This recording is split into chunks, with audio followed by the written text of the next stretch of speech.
Bonjour à tous. Si vous aimez les histoires palpitantes, je vous conseille vivement la lecture ou la relecture du livre des Actes. Et pour cette méditation, je vais d'ailleurs m'intéresser à un des épisodes les plus épiques du récit, le naufrage de Paul alors qu'il est en route pour Rome afin de comparaître devant l'empereur de la première puissance mondiale de l'époque. Oh, ce n'est vraiment pas un voyage souhaité par Paul puisqu'il est amené comme prisonnier. Malgré tout, Dieu est avec lui et le protège de sorte à lui permettre de rendre témoignage devant le souverain le plus puissant. Le voyage vers Rome ne se passe pas comme prévu. En raison des vents contraires, le voilier qui conduit Paul à Rome est en difficulté autour de l'île de Crète, si bien qu'il rejoigne un petit port malheureusement pas vraiment adapté pour l'hivernage, c'est-à-dire le stationnement du bateau pour les quelques mois d'hiver où la mer est vraiment trop dangereuse pour la navigation. On arrivait dans cette période-là. Le capitaine et l'officier romain qui l'accompagnent sont cependant des hommes suffisamment téméraires pour prendre le risque de repartir en mer afin de tenter de rejoindre un autre port de Crète plus adapté. Paul essaye de les en dissuader, rappelant les risques importants pour la cargaison, pour le bateau et aussi pour toutes les personnes à bord. Mais que valent les paroles d'un prisonnier face à celles d'un capitaine de navire expérimenté, d'autant que le vent semble à nouveau plus clément. C'est donc contraint forcé que l'apôtre se retrouve à nouveau en mer. Il ne faut pas longtemps au capitaine et au centurion pour se rendre compte de leur erreur. Assez soudainement, des vents violents empêchent le bateau de rester à proximité des côtes de l'île. Ils essayaient de coller, mais n'y arrivent plus. Et le bateau est entraîné à la dérive. La tempête, très intense, dure plus de 2 semaines.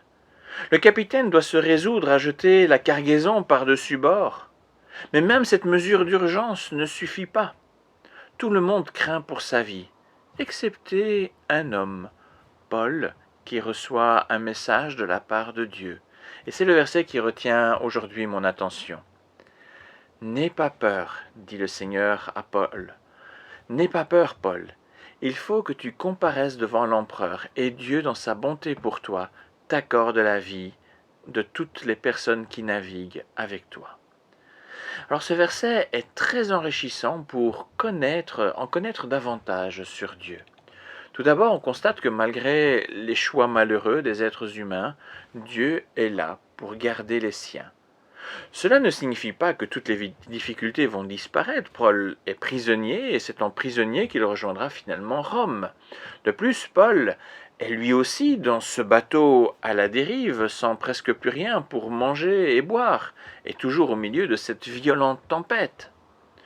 Dieu n'empêche pas le naufrage. Il permet des épreuves, mais jamais sans but, jamais sans de bonnes raisons, même si on ne les connaît pas toujours. Mais dans le cas de Paul, le Seigneur a le projet de le conduire jusque devant l'empereur pour y annoncer la bonne nouvelle. Dans le navire, Paul souffre certainement de cette situation, mais il reste confiant en Dieu, car l'Éternel veille malgré tout sur sa vie. Alors si nous aussi, nous traversons des épreuves, des tempêtes, rappelons-nous que notre vie est précieuse aux yeux de Dieu.